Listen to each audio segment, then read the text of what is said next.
Hello friends, मैं आरती यादव आपके अपने YouTube channel biology with Aarti Yadav में आप सभी लोगों का हार्दिक अभिनंदन करती हूँ और इसी के साथ साथ आप सभी को हमारा नमस्कार।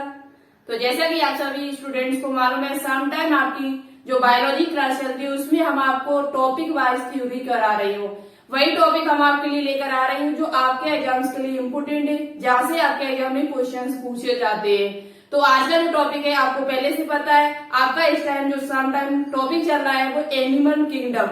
2-3 दिन से आपकी टॉपिक पे क्लास आ भी नहीं रही है, तो इसके लिए सो सॉरी। तो आज की जो क्लास है बहुत ही इम्पोर्टेंट क्लास है। आज यहाँ पर हम बात करने वाली हूँ एनिमल किंगडम में एनिलिडा फाइलम एनिलिडा आज का हमारा टॉपिक है और ये टॉपिक आपके लिए बहुत ही इम्पोर्टेंट टॉपिक हो जाता है। आपको पहले से पता है, हम आपको पहले से भी बता चुकी हूँ कि एनिमल किंगडम से आपके जैसे सीपी नेट 2018 में बहुत सारे क्वेश्चन पूछे गए थे, तो आगे भी आपसे पूछे जा सकते हैं। तो बहुत ही इम्पोर्टेंट टॉपिक हो जाता है और खासकर एनिलिडा और आर्थ्रोपोडा से 2 से लेकर 3 क्वेश्चन पूछे गए थे। एनिलिडा और आर्थ्रोपोडा से इन दोनों टॉपिक से 2 से 3 क्वेश्चन पूछे गए थे। एनिलिडा के बाद जो आपका फाइलम आएगा वो आर्थ्रोपोडा आएगा, उसके बाद मोलिस्का आएगा, उसके बाद एकाइनोडर्मेटा, फिर हेमिकॉर्डेटा, फिर कॉर्डेटा आएगा। उसके बाद ही हमारा टॉपिक फिनिश होगा पूरा एनिमल किंगडम। और अभी तक आपने पिछले सभी फाइलम नहीं देखे तो एक बार उनको जरूर देखिएगा। बहुत ही इंपोर्टेंट टॉपिक है और बहुत ही डिटेल से हमने आपको पढ़ाई है। देखो एक बात ध्यान में रखना, यदि आप लोगों की थ्योरी कंप्लीट नहीं होगी अच्छी तरीके से तो आपको एग्जाम में प्रॉब्लम बहुत ज्यादा आएगी। यदि आपकी थ्योरी कंप्लीट है और उस टॉपिक से एग्जाम में क्वेश्चन पूछा जाता है तो आप 101% उसे सॉल्व करके आओगे। तो ज्यादा से ज्यादा कोशिश आप लोग ये कीजिएगा कि उस टॉपिक को पढ़ा जाए, उस टॉपिक की थ्योरी अच्छे से कंप्लीट की जाए जिससे एग्जाम में हमें कोई भी प्रॉब्लम ना आए। ठीक है, तो ज्यादा से ज्यादा कोशिश आप लोग प्लीज ये कीजिए कि टॉपिक पढ़ो, अच्छे से थ्योरी कंप्लीट कर लो जिससे आपको एग्जाम में कोई प्रॉब्लम हो और आपका 2021 में सिलेक्शन जरूर हो। देखो कोशिश कीजिए, ज्यादा से ज्यादा कोशिश करो, जितनी ज्यादा कोशिश करो, जितनी ज्यादा लगातार पढ़ते रहोगे एग्जाम तक, पढ़ते रहो लगातार तो 100% आपका सिलेक्शन होगा। ठीक है, तो चलिए आज के टॉपिक पर चर्चा करते हैं, बात करते हैं एनिलिडा पर। बहुत ही इंपोर्टेंट टॉपिक है और बहुत ही अच्छी तरीके से हम आपको समझाने की कोशिश करूंगी। यही बात है हम आपसे और बोलना चाहती हूँ कि अभी अभी आप हमारे चैनल पर जुड़े हुए हो, न्यू जुड़े हुए हो, तो प्लीज इस चैनल को सब्सक्राइब कर ले और ज्यादा से ज्यादा अपने दोस्तों के साथ इस वीडियो को शेयर करें। वीडियो पसंद आए, कुछ सीखने को मिले तो प्लीज इस वीडियो को लाइक जरूर कर ले, वीडियो को लाइक जरूर करें। ठीक है, इस लाइक से ही आपके मुझे मोटिवेशन और एनर्जी मिलती है। तो चलिए अब बात करते हैं एनिलिडा पर। तो सबसे पहले देखो एनिलिडा है वो आपके 2 शब्दों से मिलकर बना हुआ है। एनिलिडा जो शब्द है वो 2 शब्दों से मिलकर बना हुआ है। कौन कौन से? तो देखो एनिलिडा है एक ग्रीक भाषा का शब्द है और ये 2 शब्दों से मिलकर बना है। एनुलस प्लस यहाँ पर जो एनिलिडा और एनुलस प्लस लिडस का मतलब क्या होता है और एनुलस का मतलब क्या होता है? तो एनुलस का मतलब क्या होता है आपका? एनुलस का जो अर्थ होता है वो आपका होता है रिंग। क्या होता है? रिंग, यानी कि बलय कह सकते हो। अभी हम आपको फिगर दिखाएंगे, उसमें आपको पता चलेगा बलय क्या, कैसी रिंग होती है। और लिडस का मतलब होता है फॉर्म। क्या होता है? फॉर्म। और फॉर्म का मतलब है प्रकार। क्या है? प्रकार, यानी कि बलय प्रकार। छोटे छोटे इसमें रिंग पाए जाते, छोटे छोटे इसमें खंड पाए जाते। एनिलिडा यदि आपसे पूछा जाए कि ऐसा फाइलम, पहला फाइलम कौन सा है जिसमें खंड पाए गए, जिसमें खंड उपस्थित थे, तो वो आपका पहला फाइलम यही है। अभी तक के जितने भी फाइलम देखे हैं, तो देखो फाइलम जितने भी अभी तक आपने पढ़े सभी में आपने देखा होगा कुछ न कुछ परिवर्तन हुआ, धीरे धीरे विकास हो रहा है। कैसा? धीरे धीरे विकास हो रहा है, तो कुछ ना कुछ परिवर्तन उसमें जरूर आया। अब इसमें देखा जाए इसमें, तो इसमें खंड यानी बलय उत्पन्न, यानी खंड आए, छोटे छोटे खंड उत्पन्न हुए। इस प्रकार से छोटे छोटे इसमें सब खंड पाए जाते हैं। इस प्रकार से अभी हम आपको एक फिगर दिखाएंगे नेरिस का, उसमें आपको पता है इस प्रकार के छोटे छोटे वलय पाए जाते हैं। ठीक है, रिंग जैसी संरचना पाई जाती है। तो पहला फाइलम ऐसा है जिसमें रिंग जैसी संरचना पाई गई है। तो यही क्वेश्चन आपसे पूछ लिया जाएगा कि पहला फाइलम कौन सा है जिसमें रिंग जैसी संरचना पाई जाती है, उसकी सारी संरचना जो होती है वो रिंग जैसी होती है, तो वो आपका फाइलम एनिलिडा होता है। ठीक है, तो ये आपको पता चल गया होगा एनीलिडा का मतलब क्या होता है। अब बात करते हैं कि एनीलिडा जो है वो कहाँ पर पाए जाते हैं, इनका शरीर संगठन कैसा होता है, सीलोम कैसी होती है, बॉडी प्लान कैसा होता है, बहुत ही इंपोर्टेंट हो, यहीं से एग्जाम में क्वेश्चन पूछे जाते हैं। ठीक है, तो देख लिया इनका जो आवास है वो कहाँ पर है, ये रहते कहाँ पर है। तो देखो ये आपके जलीय भी होते हैं, स्थलीय भी होते हैं और परजीवी भी होते हैं। जलीय भी होते हैं, कैसे होते हैं, जलीय। जलीय में देखा जाए जलीय भी होते हैं, जलीय में आपका लवड़ी भी हो सकता है और अलवड़ी भी पाए जा सकते हैं, फ्रेश वाटर भी हो सकता है, मरीन भी हो सकता है। ठीक है, तो जलीय होते हैं जिसमें आपका लवड़ी भी होंगे, कुछ लवड़ी स्थानों पर पाए जाते हैं और कुछ जो आपके होते हैं वो अलवड़ीय स्थानों पर पाए जाते हैं, अलवड़ीय। ठीक है, और कुछ साथ ही साथ स्थलीय भी होते हैं, टेरेस्ट्रियल भी होते हैं और कुछ आपके परजीवी भी होते हैं। कैसे होते हैं, परजीवी। ठीक है, बात करते हैं शरीर संगठन कैसा होता है। तो आपने पहले वाले फाइल में पढ़ा हुआ है कि उसका शरीर संगठन कैसा था, अंग तंत्र प्रकार का। तो वही रहेगा, ऐसा तो है नहीं कि अंग तंत्र से फिर पीछे वापस लौट है। विकास होगा तो आगे तो बड़ा हो जाके। तो अंग तंत्र, इनका जो शरीर संगठन है, जो लेवल ऑफ ऑर्गेनाइजेशन है, वो इनका कैसा है, अंग तंत्र प्रकार का है। कैसा है, अंग तंत्र, यानी कि इनमें अंग तंत्र पाए जाएंगे। ठीक है, अंग तंत्र यानी ऑर्गन सिस्टम इनमें पाए जाएंगे, ऑर्गन सिस्टम, ऑर्गन सिस्टम। ठीक है, अंग तंत्र प्रकार का होता है, अंग तंत्र प्रकार का। ठीक है, इतनी बात आपको समझ में आ चुकी होगी। अब बात करते हैं सीलोम कैसी होती है।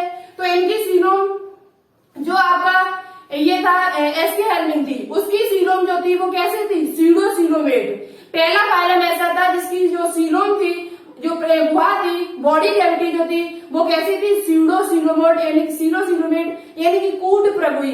कैसे थे, कूट प्रगुई। मीजोडर्म था, तो मीजोडर्म उसमें था, पद थी, लेकिन वो थैलियों के रूप में बिखरी हुई थी। इसमें क्या होगा, इसमें सीलोम जो होगी, सीलोम जो इसमें होगी वो कैसी होगी, प्रगुई होगी, यानी कि सीलोमेट होंगे। कैसे होंगे ये, सीलोमेट कहे जाएंगे, यानी कि प्रगुई होगी, प्रगुई, प्रगुई यानी कि सीलोमेट होंगे ये, सीलोमेट्स। ठीक है, इनमें मीजोडर्म पाया जाएगा, यानी कि इनकी एलिमेंट्री केनाल, हमने आपको सीलोम के बारे में बताया, सीलोम कब पहले से, तो उसमें क्या होता है, इनकी जो जैसे ये किसी का ये आपकी एलिमेंट्री केनाल है और ये बॉडी कैविटी है। क्या है, बॉडी कैविटी, और इसके बॉडी वाल और एलिमेंट्री केनाल में यदि मीजोडर्म स्तरित है, मीजोडर्म की परतें पाई जाती है, तो वो कैसे होते हैं, तो वो आपके सीलोमेट कहे जाते हैं। क्या होते हैं, सीलोमेट। और बीच में क्या है, गुहा पाई जाती है। तो ये इनका जो सीलोम होती है वो कैसी होती है, सीलोमेट होते हैं। जबकि इससे पिछला वाला जो था वो आपका कैसा था, सीडो सीलोमेट। बहुत ही इंपोर्टेंट क्वेश्चन है और ये पहला ऐसा फाइलम है जिसकी सीलोम कैसी है, तो वो आपकी सीलोमेट है। अब बात करते हैं इनकी शरीर योजना कैसी होती है। तो शरीर योजना जो होती है वो tube within tube type. ये तो हमने आपको पहले ही बता दिया था। इसमें जो इसके पहले वाला जो फाइलम था उसकी जो शरीर योजना थी वो कैसी थी, तो शरीर योजना उनकी थी वो tube within tube type थी, tube within tube type, tube type यानी कि नली के भीतर नली। मतलब इसका क्या हुआ, तो मतलब इसका हुआ है कि ऐसा कोई जीवधारी, ऐसा जंतु जिसमें मुख और एनस दोनों ही पाए जाते हो, खाना खाने के लिए अलग और अवशिष्ट पदार्थों के लिए अलग, यानी कि उनमें दो छिद्र पाए जाते हो। जिनमें एक छिद्र होता है तो उनमें नहीं होता है ऐसा। उनका जो पाचन तंत्र, इनका जो पाचन तंत्र है वो भी पूर्ण होता है। पाचन तंत्र जो है वो कैसा होता है, पूर्ण होता है। और इनका जो शरीर योजना है वो कैसी होती है, तो tube within tube type की होती है, tube within tube type, नली के भीतर नली हो जाती है। ठीक है, अब बात करते हैं जनन स्तर कैसा होता है। तो ये त्रकोरिकी होते हैं, ट्रकोब्लास्ट कहे जाते हैं, त्रकोरिकी। बहुत गर्मी है, जिस रूम में हम यहाँ पर पढ़ा रही हूँ, सच बता रहे इतनी गर्मी है, देखो आप पसीना से आपको देखा ही दे रहा होगा, बहुत गर्मी है वास्तव में। इस टाइम इतनी गर्मी पड़ रही है, हमारे यहाँ तो बारिश भी नहीं हो रही है। त्रकोरिकी यानी कि ट्राइप्लोब्लास्टिक, ट्राइप्लोब्लास्टिक होती है, ठीक है। इनकी जो जनरल स्तर जो होता है, जो जर्म लेयर होती है वो कैसी होती है, तो वो आपकी त्रिकोणीय यानी कि ट्राइक्लोब्लास्टिक यानी कि इनका जो शरीर है वो 3 स्तरों से मिलकर बना होता है, एक्टोडर्म, मेसोडर्म और एंडोडर्म। ठीक है।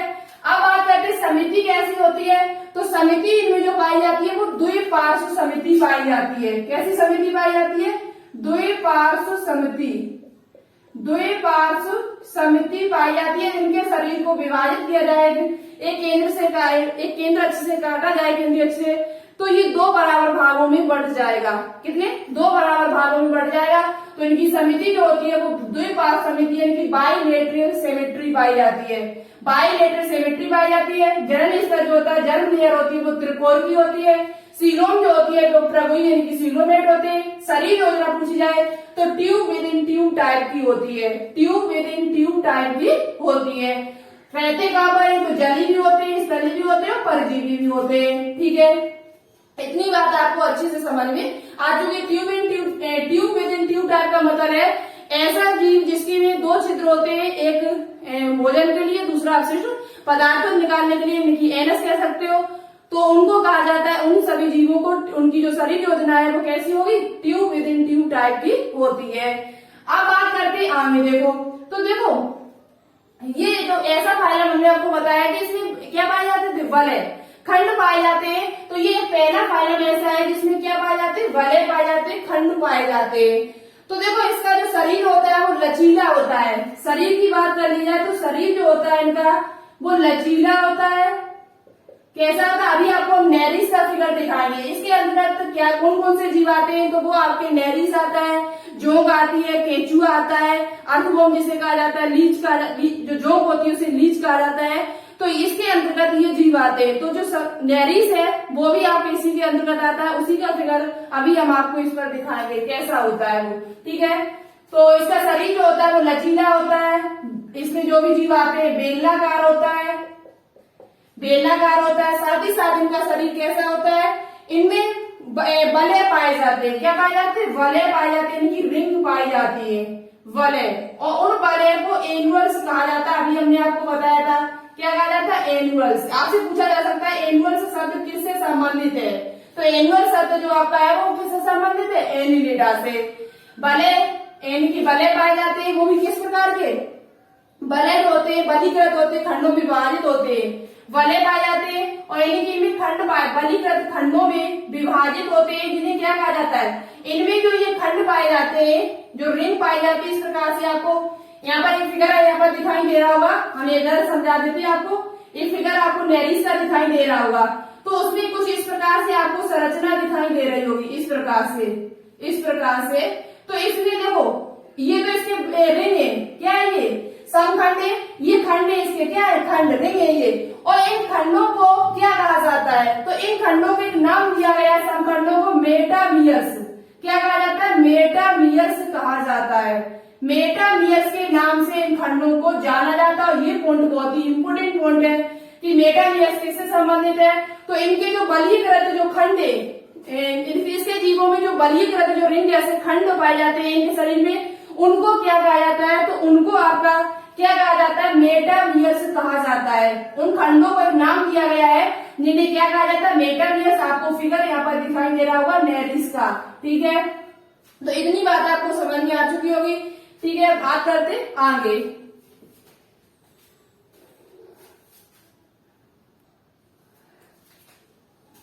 तो देखो इतनी बात आपको समझ में आ गई होगी कि इनका शरीर लचीला होता है, बेलनाकार होता है और बलीकृत होता है, इन खंडों में बटा होता है। और उन खंडों को क्या कहा जाता है, तो उन खंडों को मेटामियर्स कहा जाता है। क्या कहा जाता है, मेटामियर्स कहा जाता है। तो ये पॉइंट आप लोग याद कर लेना। ठीक है, अब बात करते आगे, आगे बात करते हैं। आगे यदि आप स्क्रीनशॉट लेना चाहते हो तो स्क्रीनशॉट ले लेना।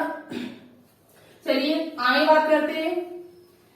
तो देखो आगे जो नेक्स्ट पॉइंट आपको लिखना है वो क्या लिखना है, इनमें प्रचलन अंग चलने के लिए क्या पाया जाता है, इनमें चलने के लिए क्या पाया जाता है, चलने के लिए इनमें क्या पाया जाता है, किसके द्वारा ये प्रचलन यानी गमन करते हैं।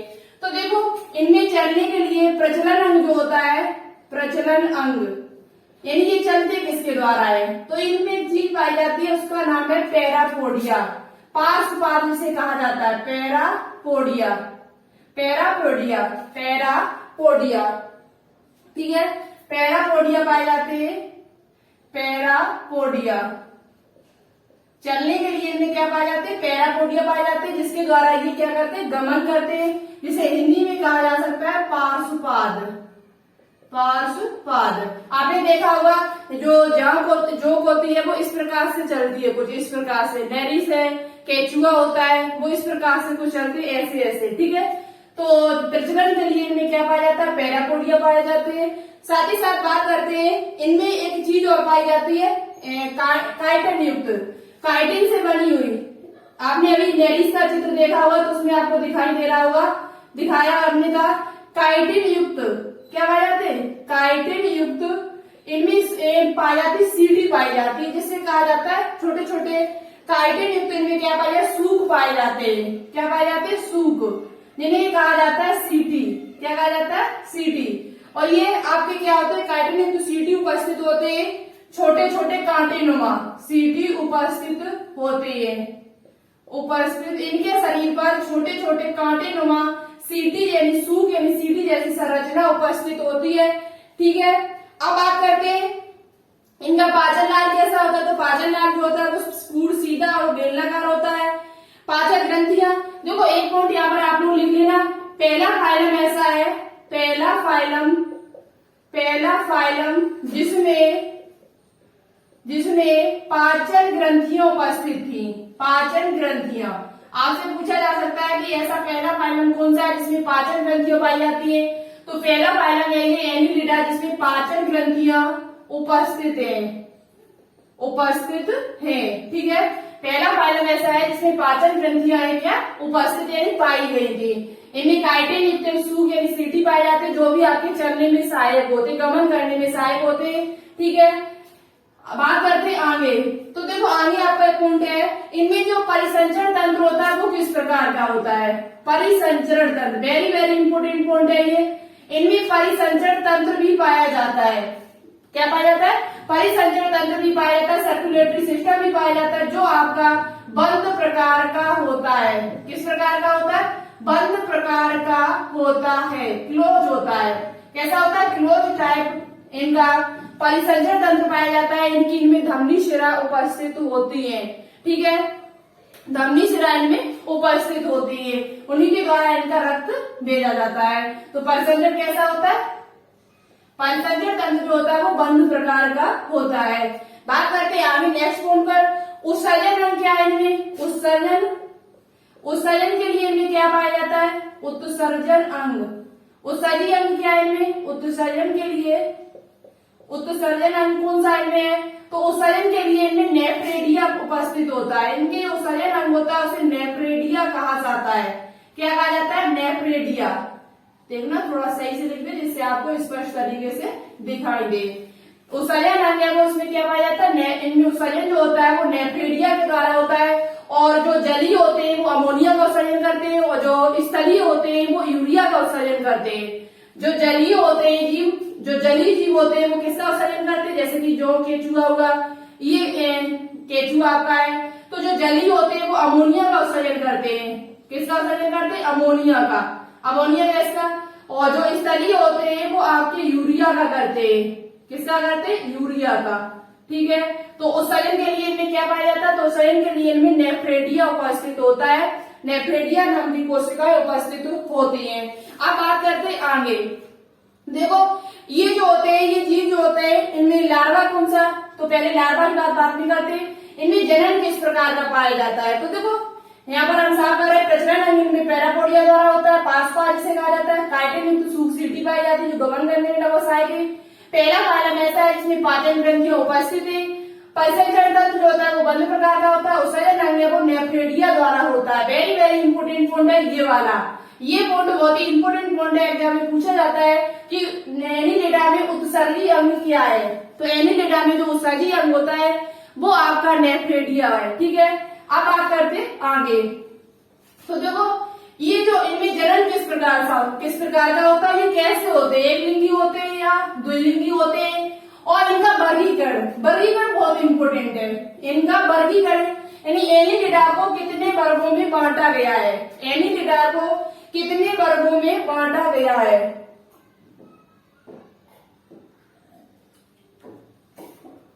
एनिलिडा को कितने वर्गों में बांटा गया, अभी बाद में बात करते, जनन की बात कर लेते हैं। तो जनन जो इनमें होता है वो लैंगिक जनन होता है। कौन सा जनन होता है, लैंगिक जनन, लैंगिक जनन पाया जाता है इनमें। साथ ही साथ बात करते हैं ये कैसे होते हैं, लिंगी होते हैं या द्विलिंगी होते हैं। तो देखो पहले यहाँ पर बात कर लेते हैं, यहाँ पर वर्गीकरण हम आपको लिखा है उसी में पूरा स्पष्ट कर देंगे। वर्गीकरण का देखो कर लेते हैं, तो एनिलिडा का वर्गीकरण, एनिलिडा का वर्गीकरण, इसे 3 वर्गों में बांटा गया है। एनिलिडा के अंदर जो जीव आते हैं उनको 3 वर्गों में बांटा जाता है। कितने वर्गों में, 3 वर्गों में। सबसे पहले पॉलीकीटा, सबसे पहले जो आपका होता है वो पॉलीकीटा, पॉलीकीटा, पॉलीकीटा, फिर इसके बाद ओलिगोकीटा, ओलिगोकीटा, उसके बाद आपका आता है ओलिगोकीटा के बाद हिरुडीनिया, हिरुडीनिया, हिरुडीनिया। ठीक है, एनिलिडा का जो वर्गीकरण है वो 3 वर्गों में, 3 वर्गों में से बांटा गया, पॉलीकीटा, ओलिगोकीटा और हिरुडीनिया।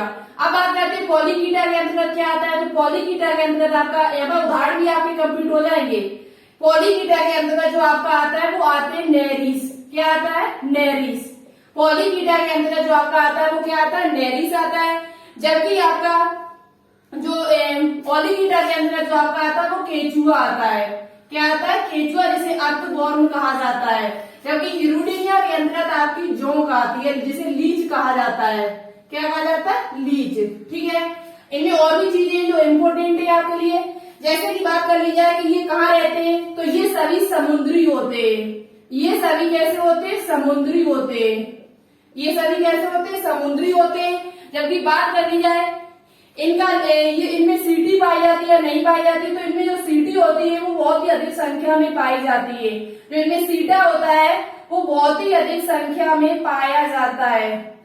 ठीक है, सीटा क्या होता है, तो देखो इनमें जैसे शरीर, नेरिस का शरीर है हमारा की, ये नेरिस का शरीर है, तो इनमें बीच बीच में सीटा पाए जाते हैं। क्या पाए जाते हैं, सीटा, जिन्हें सीटी भी कह सकते हैं आप। तो ये सभी समुद्री होते हैं।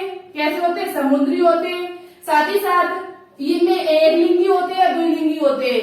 तो नेरिस जो आपका होता है वो एक लिंगी होता है। नेरिस जो होता है वो कैसा होता है, तो वो एक लिंगी होता है। कैसा होता है, एक लिंगी।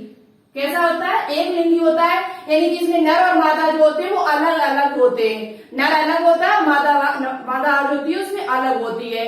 कैसा होता है, एक लिंगी होता है ये। और इनमें सीटी की संख्या जो होती है वो बहुत अधिक होती है। सीटी और पार्श्व दोनों ही, पैरापोडिया दोनों ही पाए जाते हैं। सीटी की संख्या बहुत ज्यादा होती है, बहुत अधिक पाई जाती है। ठीक है, एक बात याद रख लेना कि इनमें जो लार्वा होता है, देखो इनमें जो प्रवर्धन है, डेवलपमेंट है, वो कैसा होता है, तो ये प्रत्यक्ष और अप्रत्यक्ष दोनों प्रकार के होते हैं। प्रत्यक्ष और अप्रत्यक्ष कैसे दोनों प्रकार के, तो देखो जो पॉलीकीटा के अंदर जो आपका नेरिस आता है, इसमें जो लार्वा पाया जाता है वो लार्वा को आपको याद कर लेना है। ये लार्वा आपको याद कर लेना है। इनमें जो लार्वा पाया जाता है, इनमें जो परिवर्तन होता है वो अप्रत्यक्ष प्रकार का होता है, क्योंकि इनमें लार्वा बन रहा है। और लार्वा जो होता है वो ट्रोकोफोर होता, क्या कहा जाता है उस लार्वा को, ट्रोकोफोर कहा जाता है, ट्रोकोफोर। इनमें जो लार्वा पाया जाता है उस लार्वा का नाम है ट्रोकोफोर। आपसे ऐसे क्वेश्चन पूछा जा सकता है कि एनिलिडा में जो लार्वा होता है उस लार्वे को क्या कहा जाता है, तो उस लार्वे का नाम है ट्रोकोफोर। क्या कहा जाता है, ट्रोकोफोर के नाम से इस लार्वा को जाना जाता है। ठीक है, तो इतनी बात आपको कंप्लीट होगी पॉलीकीटा के अंतर्गत। पॉलीकीटा नेरिस आता है, सभी समुद्री होते हैं, एक लिंगी होते हैं, सीटी संख्या बहुत अधिक होती है, 5 बार पाए जाते हैं इनमें। और लार्वा जो होता है वो ट्रोकोफोर प्रकार का होता है। अब बात करते हैं ओलिगोकीटा। तो ओलिगोकीटा जो होते हैं ये नमी में पाए जाते हैं, नमी मिट्टी में। कहा होते हैं, नमी मिट्टी जो होगी, नम मिट्टी में पाए जाते हैं। तालाब के किनारे होंगे, तालाब में पाए जाते, पानी में पाए जाते हैं, तालाबों में ही पाए जाते हैं। कहाँ पाए जाते हैं, तालाबों में। आपने देखे भी होंगे केचुआ को तो अर्थवॉर्म जिसे कहा जाता है, जिसे किसानों का मित्र कहा जाता है। किसानों का मित्र यदि आपसे पूछा जाए, किसानों का मित्र कहा जाता है इसे, किसानों का मित्र। अब बात करते हैं ये एक लिंगी होते हैं या द्विलिंगी होते हैं। तो ओलिगोकीटा जो आपका होता है वो द्विलिंगी होता है। इनमें नर और द्विलिंगी का मतलब आप कह सकते हो इनमें नर और मादा है वो एक ही में होते हैं। नर और मादा, नर और जो मादा है, मेल और फीमेल जो पार्ट है वो एक ही जीव में उपस्थित होते हैं, इसलिए इनको द्विलिंगी या उभयलिंगाश्रायी कहते हैं, हर्माफ्रोडाइट, हर्माफ्रोडाइट। और द्विलिंगी को इंग्लिश में कहा जाता है मोनोसियस, जबकि एक लिंगी को कहा जाता है डायोसियस, डायोसियस। और द्विलिंगी को क्या कहा जाता है, मोनोसियस कहा जाता है। ठीक है, तो द्विलिंगी होते हैं। साथ ही साथ इनमें लार्वा नहीं पाया जाता है, इनमें जो लार्वा होता है वो अनुपस्थित होता है। इनमें लार्वा जो होता है वो किसी प्रकार का लार्वा नहीं पाया जाता है, इनकी अनुपस्थित होता है। लार्वा कैसा होता है, तो अनुपस्थित होता है। ठीक है, लार्वा जो होता है वो कैसा होता है, अनुपस्थित होता है। और केंचुआ का वैज्ञानिक नाम है फेरिटिमा पोस्टमा। ये वैज्ञानिक नाम भी आप लोग याद कर लेना, इम्पोर्टेंट है। फेरिटिमा पोस्टमा, फेरिटिमा पोस्टमा इसका वैज्ञानिक नाम होता है। फेरिटिमा वंश ये इसकी जाति होती है। बात करते हैं हिरुटिनिया। हिरुटिनिया के अंतर्गत आपकी जोंक आती है जिसे लीच कहा जाता है। ये आपकी कहां पर पाई जाती है, तो ये आपको पता है पानी में पाई जाती है। कहां पर पाई जाती है, पानी में पाई जाती है। और इसमें जो ये कैसे होते हैं, तो ये आपके द्विलिंगी होते हैं। कैसे होते हैं, द्विलिंगी। ये भी आपके द्विलिंगी होते हैं, इनकी मोनोसियस होते हैं, उभयलिंगाश्रायी होते हैं। और साथ ही साथ इनमें जो लार्वा होता है वो आपका अनुपस्थित होता है। लार्वा जो होता है वो कैसा होता है, अनुपस्थित होता है। और देखो एक बात तो याद कर लेना, इनमें सीटी की संख्या बहुत ज्यादा होती है, जबकि ओलिगोकीटा में सीटी की संख्या बहुत कम होती है। सीटी की संख्या जो होती है, सीटी की जो संख्या होती है वो कैसी होती है, कम होती है। लेकिन पार्श्वपाद जो होते हैं, जो आपके पार्श्वपाद पैरापोडिया है, पार्श्वपाद वो आपके अनुपस्थित होते हैं। कैसे होते, अनुपस्थित होते हैं। और जबकि इसकी बात कर ली जाए हिरुटिनिया की, तो इसमें ना तो सीटी पाई जाएगी, ना ही तो आपकी सीटी पाई जाएगी, और ना ही आपके पार्श्वपाद पाए जाएंगे। ना ही सीटी पाई जाएगी, ना ही इसमें पार्श्वपाद पाए जाएंगे। इसमें पूछा जाए तो सीटी की संख्या कम होगी, सीटा जिसे कहते हैं, और पार्श्वपाद होंगे वो अनुपस्थित होते हैं। लेकिन इनमें दोनों ही पाए जाते हैं, सीटी भी पाई जाती है, सीटा भी पाया जाता है, और पार्श्वपाद भी पाए जाते हैं, पैरापोडिया भी पाए जाते हैं। ठीक है, तो ये चीज आप लोग अच्छे से याद कर लेना। ये द्विलिंगी होते हैं दोनों, ये एक लिंगी होता है। इसमें लार्वा जो होता है वो ट्रोकोफोर प्रकार का होता है, और इसमें जो लार्वा होता है वो दोनों में अनुपस्थित होता है। ठीक है, इस ओलिगोकीटा के अंदर केंचुआ आता है, हिरुटिनिया के अंदर जोंक आती है, और पोलीकीटा के अंदर आपका नेरिस आता है। क्या आता है, नेरिस आता है। परिवर्तन की बात करनी है तो परिवर्तन जो इनका होता है वो प्रत्यक्ष और अप्रत्यक्ष दोनों प्रकार का ही होता है। प्रत्यक्ष और अप्रत्यक्ष दोनों प्रकार का ही होता है, डायरेक्ट और इनडायरेक्ट। तो यहाँ से आपका ये जो फाइनल है वो कंप्लीट होता है। इससे जो भी इम्पोर्टेंट पॉइंट थे वो सभी पॉइंट हमने आपको बताने की कोशिश की है। निषेचन की बात कर ली जाए तो निषेचन जो होता है इनमें वो बाहर निषेचन पाया जाता है। कैसा निषेचन पाया जाता है, बाहर निषेचन पाया जाता है। और हमने आपको बताया इनमें खंड पाए जाते हैं। क्या पाए जाते हैं, खंड उपस्थित है, समखंड है, और वो भी टिरू वाले। कैसे, टिरू सेगमेंटेड पाए जाते हैं। और टिरू सेगमेंटेड का मतलब क्या होता है, यदि उसमें एम्ब्रॉय उपस्थित होता है, एम्ब्रॉय यानी इसमें ट्रू सेगमेंटेड पाए जाते हैं। और यदि पूछा जाए खंड किस किस में पाए जाते हैं, तो हमने आपको बताया खंड जो आपके हैं वो एंग्लिडा में उपस्थित है, आर्थ्रोपोडा में उपस्थित है और कॉर्डेटा में उपस्थित है। एंग्लिडा, कॉर्डेटा, आर्थ्रोपोडा ये तीन ऐसे संघ हैं जिनमें खंड उपस्थित होते हैं। इनका खंड किया जा सकता है जो सेगमेंटेड होते हैं, सेगमेंटेशन उसमें पाया जाता है। देखो आज मैंने बहुत ही जल्दी खत्म करने की कोशिश की क्योंकि बहुत ही गर्मी है, यहाँ पर इतनी गर्मी है, आप देख रहे हो कुछ पसीना से हम भींगे हुए, तो थोड़ा हमने जल्दी की, इसके लिए सो सॉरी। आपको कोई पॉइंट समझ में ना आया हो तो आप कमेंट बॉक्स में कमेंट करके हमसे पूछ सकते हो, मुझसे नेक्स्ट वीडियो में उसे बताने की कोशिश करूंगी। पहली बात, हमने एक भी ऐसा पॉइंट नहीं छोड़ा जो आपको बताया नहीं, वो सभी पॉइंट बताने की कोशिश की है जो आपके एग्जाम में आपसे पूछे जा सकते हैं। कोई पॉइंट या छूट गया होगा तो उस क्वेश्चन को हम आपकी जो सुबह की टाइम हमारी जो क्लास चलती है टॉप 1000 क्वेश्चन की, उसमें हम आपको करा देंगे। कोई भी क्वेश्चन यदि इस टॉपिक से छूटा होगा तो उस क्वेश्चन को हम आपको सुबह की क्लास में, जो एमसीक्यू क्लास हमारी आती है सुबह के टाइम, उस क्लास में हम आपको उस क्वेश्चन को करा देंगे और इसके जो एमसीक्यू होंगे, इससे बनने वाले जो भी एमसीक्यू होंगे वो आपको सुबह की क्लास में देखने को मिलेंगे। तो क्लास कैसी लगी कमेंट बॉक्स में कमेंट करके जरूर बताइएगा। अच्छी लगी तो लाइक करें, शेयर करें और चैनल को अभी तक आपने सब्सक्राइब न किया हो तो प्लीज कर लीजिएगा और इसी प्रकार की वीडियो आपको आगे मिलती रहेंगी। तो आज के लिए इतना ही रखते हैं। Thank you. जय हिंद, जय भारत।